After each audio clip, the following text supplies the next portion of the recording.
Dalam pertemuan dan perpisahan setidaknya ada 4 keadaan Bapak Ibu ya. Yang pertama, ada orang yang di dunia bertemu tetapi di akhirat dia tidak bertemu. Dan ini adalah keadaannya orang-orang musyrik, orang-orang kafir. Orang-orang kafir di dunia mereka bertemu tetapi di akhirat mereka tidak akan bertemu. Disebutkan oleh Allah Subhanahu wa taala di dalam Al-Qur'an, yawaddul mujrimu. Dilanjutkan, Mas siapa? Salman? Hafal tidak? Yawaddul mujrimu law yaftadi min adzabi yawmi idzin bi bani wa sahibatihi wa akhihi wa fasilatihi allati tuwi man fil ardi jami'an tsumma yunji. Disebutkan di dalam Al-Qur'an, orang-orang kafir, orang-orang musyrik mereka berharap bisa menebus dosa yang menebus azab yang mereka terima. Mereka ingin ditebus dengan keluarga mereka, anak-anaknya, keluarganya, bahkan seluruh manusia yang ada di muka bumi ini agar dia selamat. Jadi sampai mereka rela anaknya diazab, keluarganya diazab, seluruh manusia diazab, yang penting dia selamat. Ya, ini menunjukkan bahwasanya pada hari kiamat nanti orang-orang musyrik, orang-orang kafir mereka tidak bertemu. Ini kondisi pertama. Kondisi yang kedua adalah mereka-mereka yang tidak bertemu di dunia tetapi di akhirat akan bertemu. Dan ini adalah kondisinya orang-orang beriman. Ya, contohnya orang-orang beriman yang nanti akan dipertemukan dengan nabi-nabi Allah, orang-orang saleh, orang-orang yang mati syahid. Ya, disebutkan di dalam Al-Qur'an, ulaikal ladzina an'ama Allahu 'alaihim minan nabiyyin was-siddiqin wasyuhada'i was-shalihin wa hasuna ulaika rafiqa. Jadi orang-orang yang beriman maka akan Allah berikan nikmat berupa pertemuan dengan para nabi, para syuhada, para siddiqin, dan sebaik-baik teman di akhirat.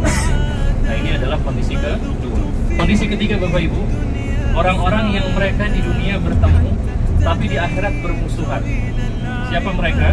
Mereka adalah orang-orang yang bertemunya bukan di atas ketaatan kepada Allah, tetapi bertemunya hanya untuk sekedar foya-foya di dunia saja.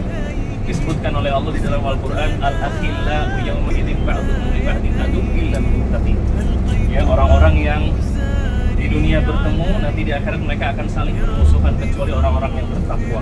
Maka di dalam tafsiran ayat ini para ahli tafsir mengatakan, orang-orang yang di dalam pertemuannya di dunia hanya didasarkan atas foya-foya kesenangan dunia belaka, tidak di atas ketakwaan, tidak di atas kecintaan kepada Allah, maka di akhirat mereka akan saling bermusuhan.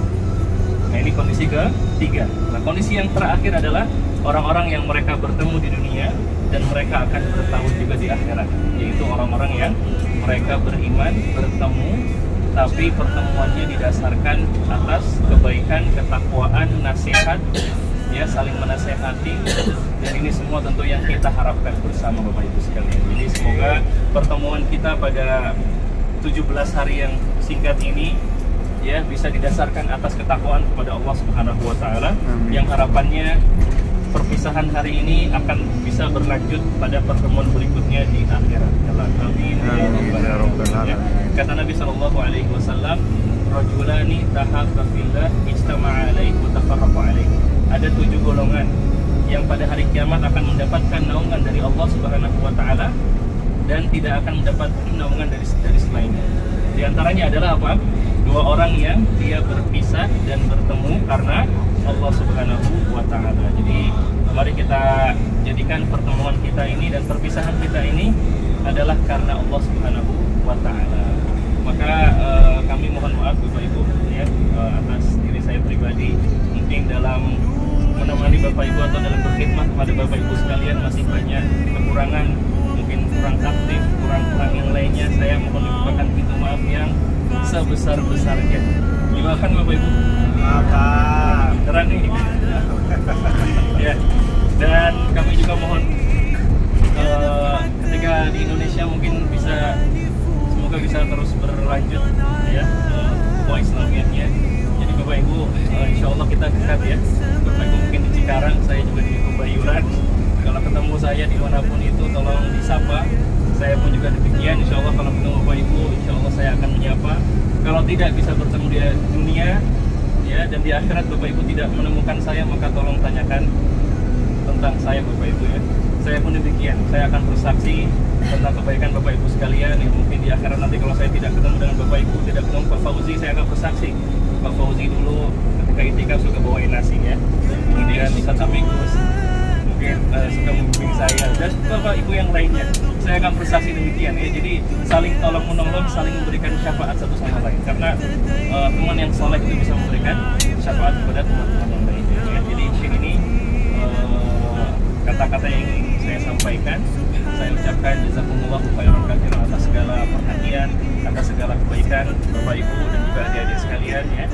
Dan semoga Allah Subhanahu wa taala menerima amalan ibadah umrah bapak ibu semua menjadi umrah yang mabrurah insyaallah, dan semoga mendapatkan keistiqomahan di atas kebaikannya, karena di antara min alamati qabulil hasanah al hasanatu ba'daha. Di antara tanda diterimanya amalan saleh adalah amalan soleh yang berkelanjutan. Jadi kalau Bapak Ibu mau tahu amalan soleh kita diterima atau tidak, maka lihat nanti di Indonesia apakah masih baca Quran seperti ketika di sini, apakah masih rajin sholat jamaah ketika masih di sini, atau apakah masih rajin bersedekah seperti di sini. Maka ini diantara tanda diterimanya amalan soleh.